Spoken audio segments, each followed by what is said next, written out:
सोलापूर येथील शरदचंद्र पवार प्रशालेतील इयत्ता 10वीच्या विद्यार्थिनी धनश्री भिकाजी पवार यांनी वडिलांच्या निधनाच्या दिवशीही 10वीचा मराठी विषयाचा पेपर दिला।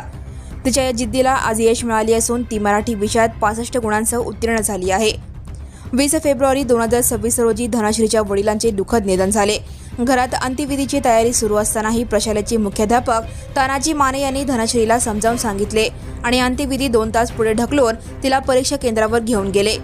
धनश्रीने 1.5 तासात पेपर पूर्ण केला आणि अर्ध्यातून घरी परतली। 10वीचा निकाल लागल्यावर मुख्याध्यापक तानाजी माने, शिक्षक राजाराम शितोळे, श्रीराम बरगंडे, आनंद कोळी, श्वेता बाळशंकर, सुरक्षणा बरगंडे, अर्चना शिंदे, स्वाती नागटिळक, मंजुळा संगा, वैशाली सोनटक्के यांच्या टीमने धनश्रीच्या घरी भेट देऊन तिचा सत्कार केला आणि शुभेच्छा दिल्या। धनश्री पवार म्हणाली, 10वी नंतर मी व्होकेशनला course MLT medical laboratory technician करणार आहे। स्वतःच्या पायावर उभे राहून वडिलांचे स्वप्न पूर्ण करणार आहे।